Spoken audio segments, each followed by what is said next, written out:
cette présentation de 3 nouveaux auteurs et de leur première publication aux éditions du Dernier Cri. Chakinon est née en Belgique en 1993. Elle vit et travaille à Marseille. Élevée à la bière et aux frites avariées, elle découvre la gravure sur métal après avoir torturé ses cousins. Je cite, « Le métal et l'acide, ça, j'aime ». Elle ressort des Beaux-Arts de Liège avec un diplôme homologué en 2018. En 2019, elle pond le fascicule « Déformation belge » et diverses estampes montrant de jeunes filles faméliques dans des situations inconfortables. Je cite, « Petite, j'étais très maigre, on m'appelait le moineau. Ma mère devait me gaver de pizza, fallait bien que je finisse à Marseille. » Clap. Bonjour, c'est Chakinon. Voilà, j'expose des gravures, des sérigraphies et mon premier bouquin, un dernier cri. C'est quasiment que de l'eau forte. C'est des plaques de métal qu'on voit là, des plaques en zinc. Ok. Et je mets du vernis dessus. Et après, avec un bic en métal, j'enlève le vernis pour dessiner. Et après, je le mets dans de l'acide. Et alors, ça vient attaquer là où il n'y a pas le vernis.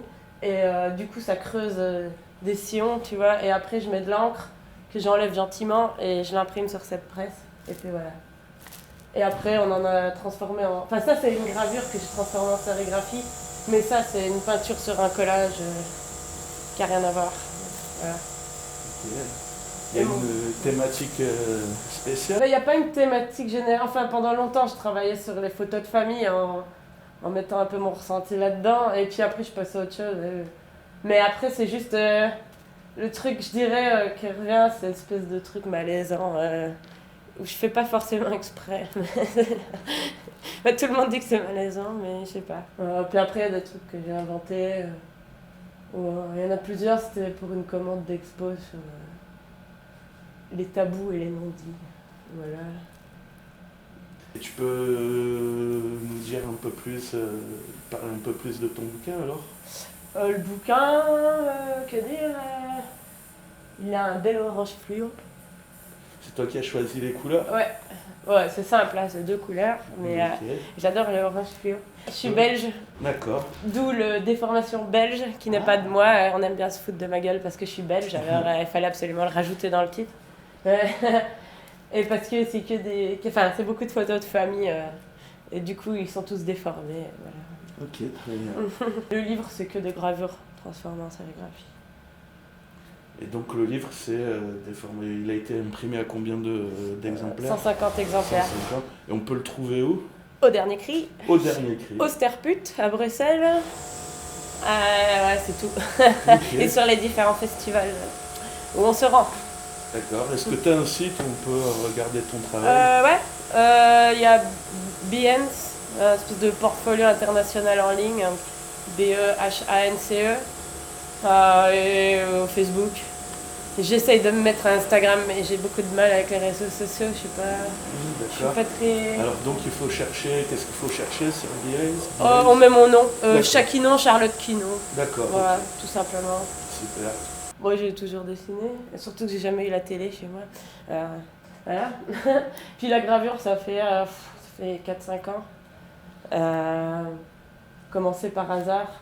En fait, à la base, j'essaie d'être réaliste, mais j'y arrivais pas du tout, surtout en gravure, c'était pas possible. Et finalement, le fait que mes dessins soient laids, c'est devenu mon style. Puis je me suis mise à exagérer la laideur aussi. Voilà. Et le Dernier Cri, ça fait depuis longtemps que tu connais? Alors que je connais, ouais, ça fait une dizaine d'années que je suis pervertie par ces livres étranges et merveilleux et à la fois abominables. Et comment s'est passée la première rencontre, le premier contact avec le Dernier Cri? Tu veux dire par l'intermédiaire des livres ou ici vraiment? Les deux. D'abord les bouquins, j'avais 16 ans, première fois que j'ai vu ça, et en même temps j'étais super attirée par les couleurs et les objets qui sont trop beaux. Et en même temps, le contenu, j'avais jamais vu ça avant et j'étais là, wow, c'était un peu trash pour moi, tu vois. Alors je sortais de Tim Burton et ce genre de trucs. Et puis petit à petit, je revenais, et puis je commençais à en acheter un, et puis 2, et puis de plus en plus, quoi. Toute ma bibliothèque, c'est le Dernier Cri quasiment. Et après, aux Beaux-Arts à Liège où j'étais, il y a Moulinex qui s'est pointé. Je crois que j'étais la seule de l'école qui le connaissait, et j'étais fan et tout. Donc je suis allée lui parler, puis il a été trop cool, et c'est lui qui m'a envoyé ici. Donc j'ai mis 3 ans à arriver à faire un premier stage au Dernier Cri parce qu'il y a eu plein d'emmerdes, à chaque fois ça marchait pas. Puis finalement, à force de faire le forcing à Paquito, quoi, je lui ai envoyé des tartines, mais du harcèlement, jusqu'à ce qu'il réponde OK avec plein de points d'exclamation. Et donc finalement j'ai fait un premier stage il y a 2 ans je pense ici, Et puis après, j'ai obtenu une bourse pour faire un truc après mon diplôme. Et du coup, je suis revenue ici, là, ça va faire 1 an et demi déjà. Ouais. Et voilà, et je m'installe ici, à Marseille. Ok. Une anecdote. Je suis très friande d'anecdotes.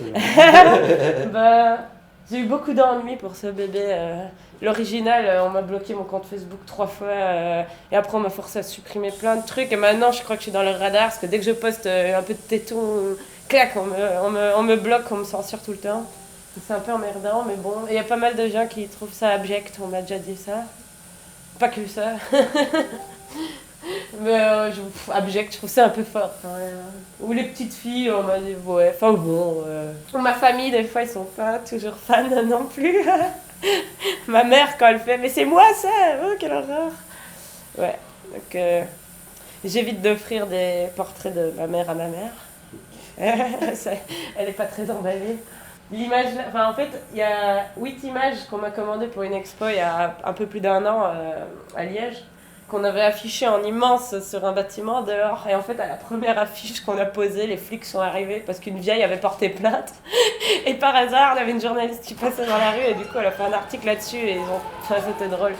Et elle se plaignait qu'il y avait une femme nue et un homme qui fume. Comment ça s'est terminé? Vous avez été obligé d'arrêter la projection? Non, on a continué. De toute façon, les flics s'en branlaient. Voilà. Ok. Mais c'était rigolo. J'ai aussi des fouets qui seront bientôt en vente dans un sex shop à la Plaine. Voilà. Oh, ça s'est fait par hasard, mais il y a une jolie sérigraphie qui va dans le packaging. D'accord, ok. Un mot pour conclure? Gauthier est né en France en 1997. Il vit et travaille au sein des éditions du Monstre, basées dans une ancienne briqueterie sur Amiens. Gauthier ne dessine pas ce qu'il se passe. Il dessine ce qu'il ne se passe pas. Ou ce qui aurait pu se passer. Ou ce qu'il aimerait qu'il se passe. Ou ce qu'il eût aimé qu'il se passe. Mais finalement non. Frénésie caféinomane de la passivité. Humoriste en avance sur le retard, toujours à côté. Framax est né en France en 1981. Il vit et travaille à Paris. Impaled in Hell est un recueil d'images embrochées au dernier cri, une série de dessins entre guillemets vaccinatoires pour préserver l'auteur de la gangrène du cerveau face à l'implacable bêtise humaine. Des visions d'enfer post-médiévales, car, entre guillemets, comme dirait l'autre, l'enfer, c'est les autres. Je suis Framax, je suis né en Lorraine, pas loin de Metz. J'ai atterri, ça fait plus de 10 ans que je suis sur Paris. Donc je travaille à Paris. Je fais essentiellement du noir et blanc, des choses très très très graphiques. Comme dirait Paquito, je suis passé par les Beaux-Arts d'Angoulême aussi, au niveau de mes études. Les empalais, ça vient au départ d'énervement, c'était un exutoire graphique en fait aux gens qui m'énervaient. Puis plus ça a augmenté, plus j'en ai fait, et plus c'est devenu un vrai projet graphique que je faisais parfois de manière très calme. Et voilà, ça a pris de l'ampleur. Voilà, j'en ai fait quasiment 300. Il y a une grande partie de ces 300 qui est édité à l'occasion de mon livre chez Le Dernier Cri. Et j'avais une phrase un peu pour expliquer vite fait le truc. Ouais. Pourquoi les empaler? Série de vaccins indispensables à hauteur afin de préserver d'une gangrène du cerveau face à l'implacable et confondante bêtise humaine. C'est ce qui va être exposé au mauvais œil, c'est ça? Voilà. Okay. Et il y a aussi les enfers. Et pourquoi les enfers? Parce que l'enfer c'est les autres. Comme dirait l'autre. Voilà. Sinon je fais de la bande dessinée, je fais plein de trucs en fait. Oui, raconte-moi un petit peu. Je suis à fond dans la bande dessinée depuis toujours. Là je me suis relancé dans une série de dessins qui a rien à voir avec... Ces empalés, il y a un côté un peu caricatural, le dessin est caricatural. Expressionniste on va dire, pas caricatural, expressif, expressionniste. Mais là, je suis dans une série de dessins, tu vois, qui s'inspirent de photos ubuesques que j'ai pu trouver sur internet, de choses comme ça. Et du coup, en fait, là, je suis dans un trip graphique plutôt réaliste, en fait. J'ai trouvé une photo elle est assez connue, celle-là, sur internet. Mais du coup, je l'ai dessinée. Un couple de Russes ou d'Ukrainiens qui sont avec leur fille et ils sont en train de faire un pique-nique. Et t'as le père, en fait, qui a une hache. Et puis là, sa fille à côté qui prend par le cou comme ça, et puis il lui met la hache sous le sein. Et c'est une photo de famille, quoi. Les mecs, ils se sont pris en photo comme ça. Sympa. Ils sont dans la nature, et puis le père était content de sa connerie, enfin, tu vois, en mode normal. Jolie. Donc voilà, ce genre de truc, je fais des dessins, tout ce que je vois, un peu de taré sur internet. Là, un de mes derniers, là, c'était une photo une sorte de carte postale hyper kitsch d'une famille américaine. Et tu vois le père, en fait, t'as un bulldog, et tu vois le père qui a le bulldog sur les genoux. Ouais, et du coup, j'ai appelé le dessin Doggy Style. Parce que vraiment, on croit que, sur la photo de famille, on croit que le mec, il s'envoie le chien en l'air, quoi. Bon, en général, je fais des trucs assez punk, assez violents, voilà, qui j'aime bien un peu déranger. Du coup, forcément, je suis édité par le dernier cri, c'est pas innocent. Voilà, j'aime bien les choses qui sont juste belles, je peux en faire, mais ça m'ennuie profondément, en fait. Là, le dernier cri, c'est vraiment mon premier album, mon premier livre. Mais sinon, après, j'ai fait plein de fanzines collaboratifs et tout, qu'on peut trouver à droite à gauche, à la fanzinothèque de Poitiers. Là, je viens de collaborer à un fanzine, ça s'appelle Cocaine Death.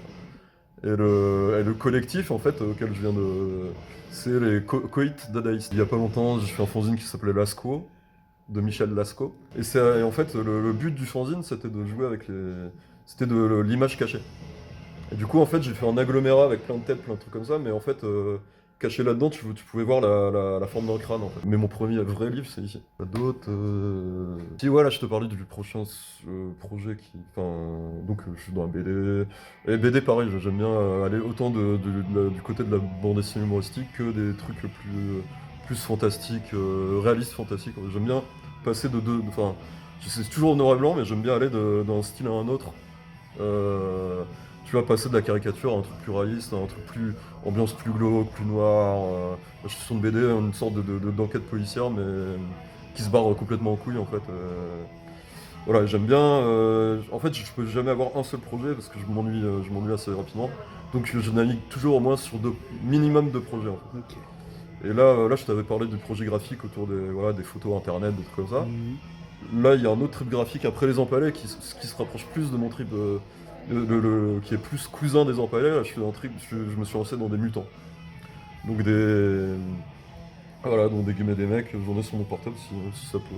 Voilà, ce genre de truc.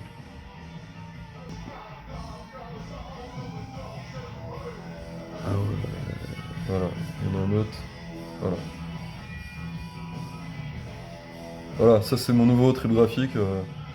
Parce que du coup, effectivement, les empalés, j'ai fait overdose, je peux plus en dessiner un seul, quoi. Je m'étais déjà arrêté une fois en plus, et j'avais repris. Et là, je peux plus. Et du coup, là, là, je suis lancé sur des mutants qui ont des bras gueules, des gueules, des gueules tricéphales. Là, le dernier que j'ai fait, c'est un mutant, tout son corps, c'est un agglomérat de gueules. Son corps et avec 3 bits et un bras bit. Voilà.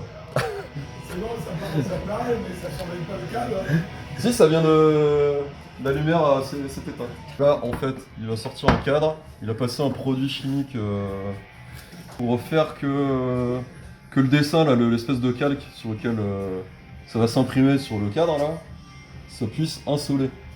Et en fait, ce truc-là, ça se fait avec une lumière spéciale. Il faut mettre beaucoup de poids sur le cadre, histoire d'avoir le truc le plus plat possible qui soit écrasé. Et puis après, on laisse agir la lumière, je sais pas combien de temps.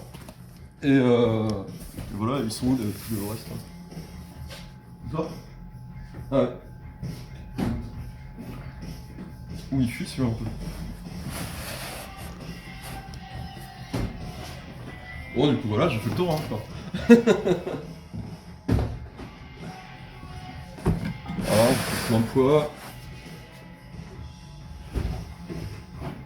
Et après, Paquito, il va allumer sa table avec une lumière spéciale pour faire un soleil, machin.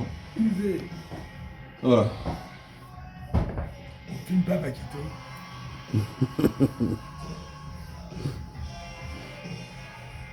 Et l'espèce de, voilà, c'est le truc vert là, c'est ça qui fait que ça accroche en fait. D'accord. Parce que le cadre il est jaune à la base, et quand il passe son produit ça fait du vert, et c'est le vert qui fait que, je sais pas, ça prend et le dessin imprime. Voilà. Et une fois que ça c'est fait, du coup le dessin il est sur le cadre après. Et du coup on peut passer à la machine qui va imprimer. Voilà. En gros. Voilà. Et combien de temps à peu près pour Pour ça là pour cette Je étape-là? sais pas, combien de temps pour ça? Une demi-heure? 6 minutes et 66 secondes. Alors j'ai pas fait exprès mais justement je t'ai trouvé la toute première page où j'ai fait. Ça c'est mon tout premier empalé en fait. Cette nana là. Ok.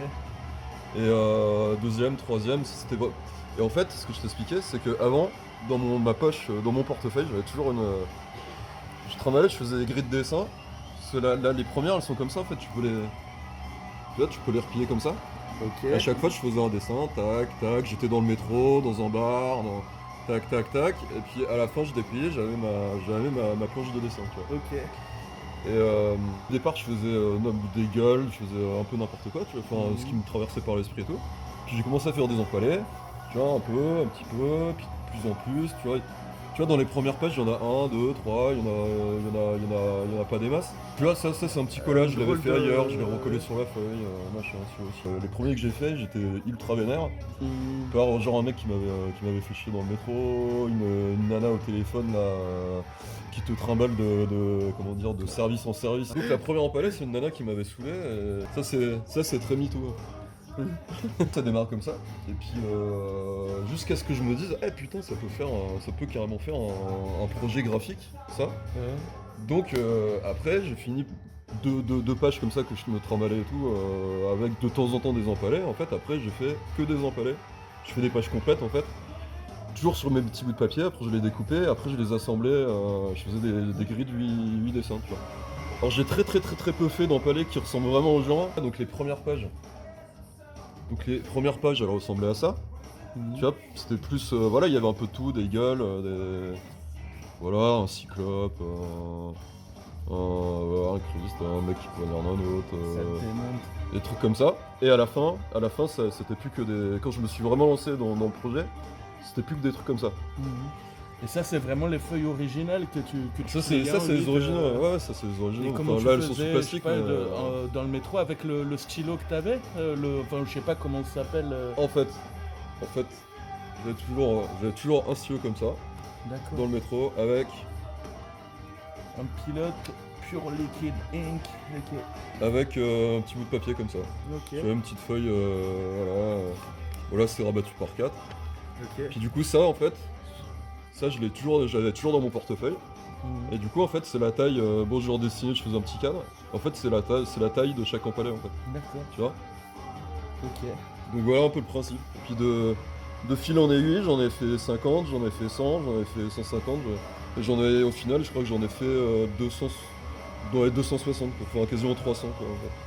Puis après, j'ai arrêté parce que je commençais à. Là, je peux plus en faire un seul parce que j'ai overdose, quoi.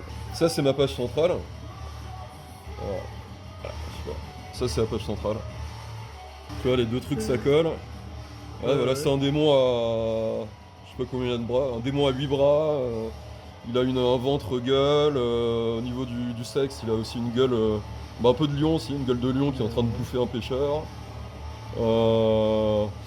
Et voilà, puis il empale tout le monde, quasiment tout le monde avec ses 8 bras. Il en bouffe, il en tient, il en empale. Voilà, avec des pendus, avec des espèces de d'iguanes de l'enfer, avec plutôt des dragons de Komodo, on va dire. Puis voilà, puis des démons qui s'acharnent sur des pauvres mecs. Puis voilà, puis ça crache des tentacules, tout ça, quelques corbeaux. Voilà, ça c'était le 4ème, je crois, du coup. Ouais, avec les fausses, voilà, démon tricéphale, on empaler un mec et une meuf. Petite brochette, ça voilà. Celui-là aussi. Hein. Donc voilà, espèce de château médiéval de l'enfer. Le démon qui les fouette avec un fouet à épines, etc. Mais j'ai mis vachement de temps, hein. J'ai mis des mois à faire tout ça. Hein. Les visions des enfers là. Et t'as celui-là, Paquito, il va le faire en poster. La double gueule de démon fait un cadre à une nouvelle représentation des enfers en fait. Dans la gueule en fait, qui est un cadre, hein, c'est un parallélépipède, Là, c'est quasiment un rectangle.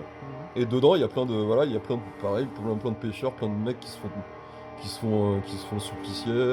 Là, t'as un démon qui est sur le dos d'un mec qui est en train de le bouffer, un autre qui en égorge un qui en empale un. Là, c'est deux suppliciés qui se bouffent entre eux. Là, il y a un démon qui est tout content, qui va hacher menu un mec. Il est tellement content qu'il en bande d'ailleurs. Ah ouais. Et voilà. Puis pareil, là, t'as un espèce de petit dragon qui bouffe le cou d'un mec. Et ça, pour le coup, alors ça, c'est dans tous mes... Ça, c'est directement... Le cadre, il est directement inspiré du non-linéaire qui existe. De tout ce que je t'ai montré, ça, c'est le plus... On va dire... celui que j'ai le moins imaginé, on va dire. Mais j'aimais tellement non-linéaire, je me suis dit, putain, celle-là, faut la faire, quoi. Puis l'idée du cadrage des choses qui se passent dans sa gueule... Parce que l'original, dans l'univers original, en fait, il y a aussi des trucs qui se passent dans sa gueule. Mais moi, j'ai repris juste le contour, et ce qu'il y a à l'intérieur, par contre, c'est moi, quoi. Tu vois, c'est des trucs que j'ai imaginés, que j'ai vus, que... Mais tu vois, l'idée du cadre comme ça, il était tellement parfait, je me suis dit, je le refais, quoi. Bon, là, c'est toute la page, t'en as partout. Là, c'est... ouais. Là, t'en as partout, t'as des cyclopes, là, t'as des pendus... T'as un espèce de mec qui pète une tête de mort derrière le pendu, là, comme ça. Un mec qui s'accroche, t'as un serpent, il se fait emmerder par un démon. T'as deux démons qui empalent aussi. T'as une espèce de loup médiéval. Ça, c'est pareil, c'est inspiré du non-luminure. En fait, il dessinait certains bestiaires médiévaux, en fait. T'avais des sortes de loups à pattes d'oiseau bizarres et tout. Je trouvais ça excellent, donc j'ai repris l'idée, tu vois. Tu vois, t'as des serpents qui se trimballent, t'as des... C'est quoi? C'est un genre d'apparition, d'esprit, de... Non, c'est un P de l'enfer, en fait. P de l'enfer. Ouais. C'est le mec, c'est un espèce de troll qui pète, et en fait, t'as une tête de mort, en fait, qui se dessine dans les volutes, en fait. Et puis t'as un pendu, t'as des espèces de vers dégueulasses, genre lamproie, t'as un cyclope qui va bouffer un autre mec... Là, t'as un démon qui vole, qui est en train de tenir un supplicié dans sa main. Ah ouais. Qui tient par les pieds, en fait. Tu vois. Là, t'en as un autre qui bouffe une nana. Là, t'as une cohorte de suppliciés qui se dirige vers l'enfer. T'as un garde. Voilà. T'as celui-là aussi. Voilà. Ouais. Pareil, une porte d'entrée des enfers aussi, en mode médiéval. Tu vois, ça crache du feu avec des gens qui se font rôtir à l'intérieur. Là, en mode rôtisserie, ça c'est pas mal, quoi. T'as deux démons qui tournent la broche deux empalés, en fait. Un mec, une nana. Puis là, t'as une roue, pareil, je sais plus comment ça s'appelle, là. Ça avait un vrai nom, ce truc-là, en plus. Une roue de... Bref. Avec des pics et tout qui écartent... qui embrochent des gens, qui les écartèlent, qui les démembrent. Voilà. Ça, c'est le triomphe de la mort, quoi. En gros, c'est l'inspiration, le squelette, le cavalier squelette sur son destrier, qui va emmerder les pauvres mecs qui ont atterri ici, tu vois. Et puis là, t'as un espèce de démon qui bouffe des mecs et qui les recrache en squelette, et qui du coup fait plus ou moins l'armée des morts de ce mec-là, quoi, tu vois. Avec un autre qui se fait embrocher par un squelette. Voilà. Donc pareil, j'aime bien les serpents, j'ai mis des petits serpents à droite à gauche. Ouais. Puis là, je me suis vachement amusé sur les différentes façons de représenter les squelettes et tout. Parce que ça, tu vois, ça c'est un crâne... ça c'est un crâne plutôt réaliste, tu vois. Ouais. Et ça, tu vois, c'est directement inspiré de certaines fresques médiévales, pareil. Des enluminures, ça c'était une fresque en l'occurrence, où t'avais ce genre de gueule qui faisait... tu vois, cette gueule-là et cette gueule-là, par exemple, tu vois. Ah ouais, oui. Et du coup, je me suis inspiré de plusieurs comment dire... Sources. Ouais, sources, façons de concevoir un squelette, en fait. Tu sais, les danses macabres, les trucs comme ça, tu vois. J'étais un peu... Voilà, puis j'en ai fait plusieurs. Puis t'as la toute bête, c'est la tête de pirate, quoi. Tu vois, tu mets une croix tu mets deux fémurs, puis c'est bon, t'as le truc de squelette. Et donc t'en as un petit peu réalistes, un peu synthétiques, un peu médiévaux, machin. Puis maintenant, ça c'est la couverture. Voilà. Impaled in Hell. Et par contre, là, l'album celui où il y a tous les grilles d'empalés, en fait, il a été super long à faire parce que, tu vois, j'avais fait des empalés, tu vois, là, il y en a qu'un. Ouais. À droite, à gauche, en fait. Il a fallu, et souvent, tu vois, c'était coupé de manière un peu dégueulasse, tu vois, au ciseau, et sur l'ordi, ça se voit tout de suite, les décalages et machin. Et en fait, quasiment mes 300 empalés, je les ai retravaillés et pour faire des grilles de dessin parfaites. Donc les grilles, je les ai refaites sur ordinateur, par contre, tu vois. Ok, ok. En fait, j'ai les originaux, mais quand tu vois les originaux, tu vois, t'as des décalages Oui, et tout et oui, tout. bien sûr. Et quand tu verras sur le bouquin, par contre, c'est super droit, tout est super calibré, en fait, tu vois. J'ai tout, du coup, en vue du bouquin, j'ai tout retravaillé, en fait, après. Ok, Sur Photoshop, quoi. ok, ok. Et voilà. Et comment vous êtes connu avec Paquito? Bah Paquito, je lui ai envoyé un dossier en fait, il m'a dit oui, et puis en fait ça c'était vers 2017, mais du coup je l'ai rencontré par un copain à Paris, qui devait le voir, Jérôme Barbosa, je sais pas si tu connais, qui me l'a fait rencontrer en fait, après qu'il m'ait déjà dit oui, et en fait quelques mois après il se trouve qu'à Paris il y avait les 25 ans du dernier cri, donc en septembre-octobre je l'ai vu tous les week-ends. Tous les week-ends, il me à Paris, et la grosse soirée au cirque électrique des 25 ans qui était énorme. Là, je finis à 10h du mat, je fais 4 soirées dans la soirée. Bah voilà, en fait, tout ça, c'était à l'automne 2018 où on n'a pas arrêté de se voir.